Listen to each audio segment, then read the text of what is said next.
Salute Bharat. Salute ഭാരതിലെ നമ്മുടെ അതിഥി മുതിർന്ന മാധ്യമപ്രവർത്തകൻ ശ്രീ എ ഹരികുമാറാണ്. സാർ, ഈ ഇലക്ട്രിക് വാഹനങ്ങളിലെ ഏതാണ്ട് എല്ലാ ഇലക്ട്രിക് വാഹനങ്ങളും റെയർ എർത്ത് ഘടിപ്പിച്ച വാഹനങ്ങളാണ്. അപ്പൊ ഈ റെയർ എർത്ത് ഘടിപ്പിച്ച വാഹനങ്ങൾ അതിന്റെ ഒരു കാന്തശക്തിയിലാണ് അത് പോകുന്നത്. അതിന്റെ ഒരു കുത്തക എന്ന് പറയുന്നത് ചൈനയുടെയാണ്. അപ്പൊ ചൈനയുടെ ആ കുത്തകയെ തകർത്തുകൊണ്ട് ഇന്ത്യയിലെ വിമാഗ് എന്ന് പറഞ്ഞിട്ടൊരു കമ്പനി ഇത്തരത്തിൽ ആ കുത്തകയെ തകർക്കാനുള്ള ഒരു ശ്രമത്തിലാണ് എന്ന് കേൾക്കുന്നു. സാർ, എന്താണ് ആ കമ്പനിയെ കുറിച്ചുള്ള ഡീറ്റെയിൽസ് ഒന്ന് അറിയുക. എന്താണ് അവരുടെ പ്രത്യേകത? അയ്യപ്പദാസ് പറഞ്ഞത് ശരിയാണ്. ആധുനിക ഇലക്ട്രിക് വാഹനങ്ങളെല്ലാം തന്നെ റെയർ എർത്ത് എന്ന അപൂർവ മൂലകങ്ങൾ ഉപയോഗിച്ച് നിർമ്മിക്കുന്ന മാഗ്നറ്റുകൾ, കാന്തം ഉപയോഗിക്കുന്നവയാണ്. ഈ റെയർ എർത്ത്, ലോകത്തിൽ ഏറ്റവും അധികം റെയർ എർത്ത് നിക്ഷേപമുള്ളത് ചൈനയിലാണ്. ഇന്ന് റെയർ എർത്ത് നിക്ഷേപം മാത്രമല്ല, അവിടെ റിഫൈനിങ്ങും അതുപയോഗിച്ച് മാഗ്നറ്റും ഉണ്ടാക്കുന്നത് ചൈനയാണ്. ലോകത്തിലെ ഇലക്ട്രിക് വാഹനങ്ങളിൽ ഉപയോഗിക്കുന്ന റെയർ എർത്ത് മാഗ്നറ്റുകളുടെ 94% സപ്ലൈ ചെയ്യുന്നത് ചൈനയാണെന്ന് പറയുമ്പോൾ ആ മേഖലയിൽ അവർക്കുള്ള ഒരു കുത്തകയെക്കുറിച്ച്, അല്ലെങ്കിൽ അവരുടെ ഒരു മേൽക്കൈയെക്കുറിച്ച് നമുക്ക് ഇതിലും വലിയൊരു ഉദാഹരണമില്ല. അപ്പോ ലോക രാഷ്ട്രങ്ങളെയൊക്കെ മുൾമുനയിൽ നിർത്തിക്കൊണ്ട് ചൈന കഴിഞ്ഞ 2-3 കൊല്ലമായിട്ട് വലിയ അഭ്യാസങ്ങൾ കാണിക്കുന്നു. റെയർ എർത്ത് എക്സ്പോർട്ട് അവർ കുറച്ചു, മാഗ്നറ്റിന്റെ എക്സ്പോർട്ട് കുറച്ചു. അതായത് ഒരു പെട്രോളിയം ഉൽപ്പന്നങ്ങൾ കൈവശമുള്ള രാജ്യങ്ങൾ എങ്ങനെയാണോ അത് ഉപയോഗിച്ച് മറ്റുള്ളവരെ ഭീഷണിപ്പെടുത്തുന്നത്, അതേ രീതിയിൽ ചൈന ഒരു മറുപണി പണിഞ്ഞുകൊണ്ടിരിക്കുന്നു. പക്ഷെ ഇപ്പൊ ലോകത്തിന്റെ ചരിത്രത്തിൽ ആദ്യമായിട്ട് ഈ റെയർ എർത്ത് മാഗ്നറ്റ് ഉപയോഗിക്കാതെ ഒരു മോട്ടോർ നിർമ്മിക്കുകയും ആ മോട്ടോർ ഇലക്ട്രിക് വാഹനങ്ങളിൽ ഉപയോഗിക്കുകയും ചെയ്യാമെന്ന് തെളിയിച്ചിരിക്കുന്നത് ഇന്ത്യയിലെ ഒരു സ്റ്റാർട്ടപ്പായ വിമാഗ് ലാബ്സ്. ബാംഗ്ലൂർ ആസ്ഥാനമായിട്ടുള്ള ഈ വിമാഗ് ലാബ്സ് അവരുടെ മോട്ടോർ ഈ സാധാരണ റെയർ എർത്ത് മാഗ്നറ്റ് ഉപയോഗിക്കുന്ന ഒരു മോട്ടോറിന്റെ അതേ ഭാരം മാത്രമുള്ളതും അതിനൊപ്പമോ അതിനേക്കാൾ മെച്ചമായ ഊർജ പ്രവർത്തനം നടത്തുന്നതുമായ ഒരു മോട്ടോറാണ് അവർ ഡിസൈൻ ചെയ്തിരിക്കുന്നത്. ഈ ഹൈ പവർ മോട്ടോറുകളിലാണ് ഈ റെയർ എർത്ത് മാഗ്നറ്റ് കൂടുതലും ഉപയോഗിക്കുന്നത്. അപ്പോ ഇവര് ഈ ഇപ്പോൾ നിർമ്മിച്ച ഈ ഹൈ പവർ മോട്ടോർ ഒരു കാരണവശാലും മറ്റുള്ള ഇപ്പോൾ നിലവിലുള്ള മോട്ടോറുകളെക്കാൾ ഒരു തരത്തിലും അതിന് ഒരു കുറവുമില്ല. അത് നിർമ്മിക്കുന്നത് അതായത് ഞാൻ പറഞ്ഞ അതിന്റെ പെർഫോമൻസിനെ കുറിച്ചാണ്. ആ പെർഫോമൻസ് മറ്റതിനേക്കാൾ പല രീതിയിലും മെച്ചവുമാണ്.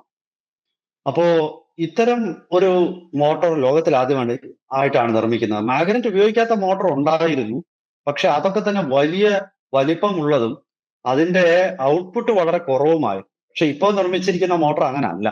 അതിന്റെ ഔട്ട്പുട്ട് മറ്റതിനേക്കാൾ പരമ്പരാഗത റെയർ എർത്ത് മാഗ്നറ്റുകൾ ഉപയോഗിക്കുന്ന മോട്ടോറുകളെക്കാൾ മെച്ചമാണ്. ഈ കമ്പനി ഇപ്പോ വിമാഗ് ലാബ്സ് നമ്മുടെ മിനിസ്ട്രി ഓഫ് ഇലക്ട്രോണിക്സുമായിട്ട് അത് ചർച്ച നടത്തിക്കൊണ്ടിരിക്കുന്നു. അതിന്റെ ഒരു പ്രോട്ടോടൈപ്പ് അവർ നിർമ്മിച്ച് പ്രദർശിപ്പിച്ചു കഴിഞ്ഞു.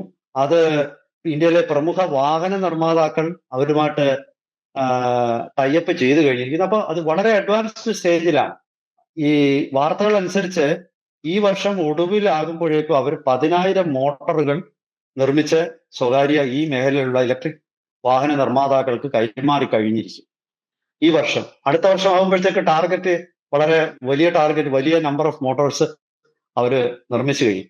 അതായത് ചൈനയ്ക്ക് ഈ മേഖലയുള്ള കുത്തക ഇതോടെ തീരുകയാണ്. ഇനിയിപ്പോ റെയർ എർത്ത് മാഗ്നറ്റ് ഉപയോഗിക്കാത്ത മോട്ടോർ മാർക്കറ്റിൽ വന്നു കഴിയുമ്പോൾ പിന്നെ ഈ റെയർ എർത്ത് ഞങ്ങളുടെ കയ്യിൽ മാത്രമേ ഉള്ളൂ എന്ന് പറഞ്ഞിട്ട് കാര്യമൊന്നുമില്ല. ഇത് ഇന്ത്യയുടെ ഒരു സ്വകാര്യ കമ്പനി അവരുടെ പേറ്റന്റ് കിട്ടിയിരിക്കുന്ന ഒരു സംഭവം. ഈ കമ്പനിയെ കുറിച്ചുകൂടെ നമുക്കൊന്ന് പറയാം. അതായത് ഈ വിമാഗ് ലാബ് ഇത് മനീഷ് സേത്ത് എന്ന ഒരാളാണ് അതിന്റെ ഫൗണ്ടർ, സ്ഥാപകൻ. അദ്ദേഹം മുൻപ് പ്രശസ്തമായ വാഹന നിർമ്മാതാക്കളോടൊപ്പം ജോലി ചെയ്തിരുന്ന ആളാണ്. വോക്സ് വാഗണിലായിരുന്നു ആദ്യം, അത് കഴിഞ്ഞിട്ട് ഫോർഡിൽ ജോലി ചെയ്തു, പിന്നെ അമേരിക്കയിലെ ജനറൽ മോട്ടോഴ്സിൽ, അതായത് ലോകത്തിലെ ജർമ്മനിയിലെ അമേരിക്കയിലെയും ഏറ്റവും വലിയ വാഹന നിർമ്മാതാക്കളോടൊപ്പം ജോലി ചെയ്ത ഒരു വ്യക്തിയാണ്. അപ്പൊ അദ്ദേഹത്തിന് ടെക്നോളജിയുടെ കാര്യത്തിൽ അദ്ദേഹം ആളൊരു പുലിയാണെന്ന് തന്നെ പറയേണ്ടി വരും അനുഭവ സമ്പത്തിന്റെ കാര്യത്തിലും. അങ്ങനെയുള്ള ആൾ അവിടുന്ന് തിരിച്ചു വന്ന് ഇന്ത്യയിൽ വന്നിട്ട് സ്വന്തം കമ്പനി തുടങ്ങി.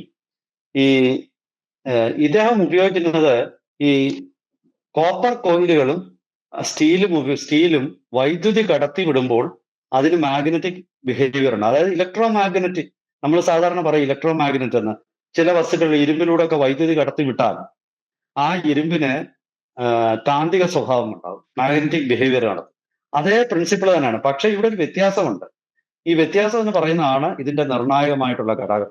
അതായത് ഈ ഫേം വെയർ എന്ന് പറയുന്ന ഒരു സോഫ്റ്റ്വെയർ അത് ഈ ഹാർഡ്വെയറിൽ തന്നെ കൂട്ടിച്ചേർക്കും. എന്നിട്ട് ആ ഫേം വെയർ ആണ് ഈ വൈദ്യുതിയുടെ അളവ് നിയന്ത്രിക്കുന്നതും അല്ലെങ്കിൽ ഇതിന്റെ ഈ മാഗ്നറ്റിക് പവർ കൂട്ടുകയോ കുറയ്ക്കുകയോ ഒക്കെ ചെയ്യുന്നത് ഈ ഫേം വെയറിൽ വരുത്തുന്ന മാറ്റങ്ങൾ കൊണ്ടാണ്.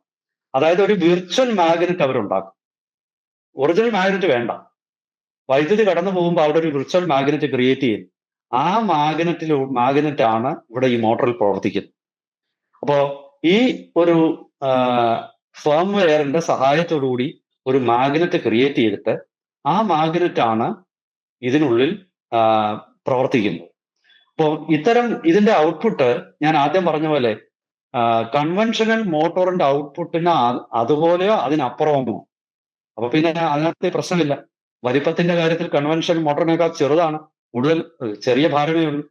അപ്പൊ എന്തുകൊണ്ടും ഇലക്ട്രിക് വാഹനങ്ങൾക്ക് അനുയോജ്യമായിട്ടുള്ള ഒരു മോട്ടറാണ്. അപ്പൊ ചുരുക്കി പറഞ്ഞാൽ ഇതിന്റെ നിർമ്മാണ വസ്തുക്കൾ അതുകൂടെ നമുക്ക് പറയണമല്ലോ. കോപ്പർ, അതുപോലെ സ്റ്റീല്, സ്റ്റാൻഡേർഡ് ഇലക്ട്രോണിക്സ്, ഇങ്ങനെയുള്ള ഇലക്ട്രോണിക് സംവിധാനം ഇത് മാത്രമാണ് ഇതിൽ ഉപയോഗിക്കുന്നത്. അപ്പൊ സ്വാഭാവികമായിട്ട് ഇതെല്ലാം തന്നെ ഇന്ത്യയിൽ ലഭ്യമായതാണ്. ചൈന ഇനി നമുക്ക് പിന്നെ സമീപിക്കേണ്ട കാര്യമില്ല. റെയർ എർത്ത് മാത്രമല്ല, ഇതിന്റെ ഈ മോട്ടോർ നിർമ്മിച്ചിരിക്കുന്ന മറ്റു വസ്തുക്കൾ ഇന്ത്യയിൽ സുലഭമായിട്ടുള്ളതാണ്. അതായത് ഇതൊരു ആത്മനിർഭരതയുടെ ഒരു മോട്ടറാണ്. ഇവിടെ തന്നെ ഉണ്ടാക്കാം. ഇതിന്റെ ഘടകങ്ങൾക്ക് ആരെയും ആശ്രയിക്കുന്നു. 100% ഇത് തദ്ദേശീയമായിട്ട് നിർമ്മിക്കുന്നതാണ്. ഇതിന്റെ ടെക്നോളജി വികസിപ്പിച്ചതിലാണ് അവരുടെ ഒരു നേട്ടം. ഈ വിമാഗ് ലാബ്സിന്റെ ഈ ടെക്നോളജി ഇതിലേക്ക് അവരുടെ ഒരു ശ്രദ്ധ തിരിയുന്നത് 2020 അവര് യഥാർത്ഥത്തിൽ മോട്ടോർ നിർമ്മിച്ചിരുന്നത് ചൈനയിൽ നിന്നുള്ള ഘടകങ്ങൾ ഇറക്കുമതി ചെയ്തിട്ടാണ്. മറ്റ് പല ഇന്ത്യൻ കമ്പനികളും അങ്ങനെ തന്നെയാണ്. പക്ഷെ 2020 കോവിഡ് കാലത്ത് അവർക്കൊരു വലിയ തിരിച്ചടി നേരിട്ടു. അവർക്ക് വേണ്ട അയച്ച ഈ എക്സ്പോർട്ട് ഐറ്റംസ് ചൈനയിലെ ഷാങ്ഹായ് തുറമുഖത്ത് കുടുങ്ങിക്കിടന്നു. കോവിഡ് ആയ കാരണം ആ സമയത്ത് അത് അവിടുന്നുള്ള എക്സ്പോർട്ടിന്റെ നീക്കം അത് തടസ്സപ്പെട്ടു. അത് കാരണം ഈ കമ്പനി വലിയ കഷ്ടപ്പെട്ടു. അതാണ് അവരെ പുതിയൊരു മോട്ടോർ ഡിസൈൻ ചെയ്യാനായിട്ട് പ്രേരിപ്പിച്ചത്. ഇത് ചൈനയിൽ നിന്ന് ഇറക്കുമതി ചെയ്തുകൊണ്ടാണല്ലോ ഈ ദുര്യോഗം ഉണ്ടായത്. ഇന്ത്യയിൽ തന്നെ കിട്ടുമായിരുന്നെങ്കിൽ നമുക്ക് ഏതെങ്കിലും രീതിയിൽ നമുക്കിത് ഇങ്ങോട്ട് ട്രാൻസ്പോർട്ട് ചെയ്യാമായിരുന്നു എന്നുള്ള ഒരു തിരിച്ചറിവ് അത് അവരെ സ്വന്തം റിസർച്ച് ആൻഡ് ഡെവലപ്മെന്റിനെ വലിയ രീതിയിൽ അവരെ പ്രേരിപ്പിച്ചു. അങ്ങനെ പ്രേരിപ്പിച്ചതോടുകൂടി അവര് കുറച്ച് വർഷങ്ങളുടെ 4-5 വർഷത്തെ കഠിന പരിശ്രമം കൊണ്ട് ഇത്തരം ഒരു മോട്ടോർ ഡിസൈൻ ചെയ്തു. ഈ ഒരു മോട്ടോർ ഇതിന്റെ ഒരു പ്രാധാന്യത്തെ കുറിച്ച് ഞാൻ പറയുമ്പോൾ ടെസ്ലയും അതുപോലെ ജനറൽ മോട്ടോഴ്സും ഒക്കെ ഇത്തരം ഒരു മോട്ടോർ ഡിസൈൻ ചെയ്യാനായിട്ട് പഠിച്ച പണി 18 നോക്കിയിട്ടും അവർക്ക് കഴിഞ്ഞിട്ടില്ല. അവർക്ക് കഴിയാതിരുന്ന ഒരു നേട്ടമാണ് ഇതുപോലൊരു സ്റ്റാർട്ടപ്പ് ഇവിടെ നേടിയെടുത്തത്. അത് ഇന്ത്യയുടെ സ്വകാര്യ മേഖലയുടെ ഒരു വളർച്ചയുടെ, അവരുടെ ഒരു പുരോഗതിയുടെ അതിന്റെയൊക്കെ ഒരു ഉദാഹരണം, ഏറ്റവും ഒടുവിലത്തെ ഉദാഹരണം.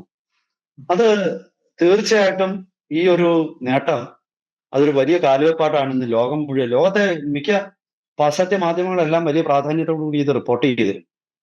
ഇത് ഇന്ത്യയിലെ പ്രമുഖ കമ്പനികളുമായിട്ടൊക്കെ അവര് കരാറിൽ ഓൾറെഡി ഏർപ്പെട്ടു. ആദ്യം ഇത് 2 വീലറുകൾക്കും 3 വീലറുകൾക്കുമാണ് സപ്ലൈ ചെയ്യാൻ പോകുന്നത്. പിന്നീടാണ് ലൈറ്റ് മോട്ടോർ കാറുകളുടെയും അതുപോലെ തന്നെ ഹെവി വെഹിക്കിൾസിനും വളരെ വേഗത്തിൽ ഇവർ കൈകാര്യം കൊടുക്കുമെന്ന് തോന്നുന്നു. അതായത് ട്രക്കുകള്, ബസ്സുകള് തുടങ്ങിയവയ്ക്കൊക്കെ. അതായത് പൊതുഗതാഗത സംവിധാനത്തിന് ഒരു പ്രയോറിറ്റി കൊടുത്തുകൊണ്ട് ആദ്യത്തെ സപ്ലൈ ഒക്കെ അതിനായിരിക്കും പോകുന്നത്. എന്തായാലും ശരി, വരുന്ന ഒരു 1-2 കൊല്ലം കൊണ്ട് വൻതോതിലുള്ള ഒരു ഉൽപാദനമാണ് അവർ പ്രതീക്ഷിക്കുന്നത്. ആദ്യത്തെ കൊല്ലം തന്നെ 10,000 മോട്ടോറുകൾ ഈ വർഷം തന്നെ അവർ വരുന്ന മാസങ്ങളിൽ ഔട്ട്പുട്ട് അവരുടെ 10,000 എന്നുള്ള ഒരു ടാർഗറ്റ് അവർ റീച്ച് ചെയ്യുന്ന അവർ ഉറപ്പ് പറയുന്നു. ഇത് എന്തായാലും ശരി, ഇന്ത്യക്ക് ഒരു വലിയ അഭിമാനമുള്ള നേട്ടമാണ്. ചൈനയെ സംബന്ധിച്ച് ഒരു ഞെട്ടലായിരിക്കും. കാരണം ഇനി ചൈനയ്ക്ക് കുറഞ്ഞ പക്ഷേ ഇന്ത്യയെങ്കിലും ഭീഷണിപ്പെടുത്താൻ പറ്റത്തില്ല. റെയർ എർത്ത് മാഗ്നറ്റ് ഞങ്ങൾ വിൽക്കില്ല എന്നൊന്നും പറഞ്ഞാൽ ഇവിടെ താൻ വിറ്റില്ലേ, തനിക്ക് വേണ്ട, ഞങ്ങൾക്ക് വേണ്ട എന്ന് പറയുന്ന ഒരു ആത്മവിശ്വാസം ഇന്ത്യക്ക് വിമാഗിലാബ് നൽകുന്നതാണ്. എന്തായാലും ശരി, ഈ വലിയ കാൽവെപ്പ് ഇത് സംബന്ധിച്ച കൂടുതൽ വിവരങ്ങൾ വരും ദിവസങ്ങളിൽ മാധ്യമങ്ങളിൽ പ്രത്യക്ഷപ്പെടുന്ന അനുസരിച്ചിട്ട് നമുക്ക് കൂടുതൽ വിശകലനങ്ങളും വിശദീകരണങ്ങളുമായിട്ട് നമ്മുടെ പ്രേക്ഷകരുടെ മുന്നിലെത്താം. എല്ലാവർക്കും നമസ്കാരം. നന്ദി. Thank you sir.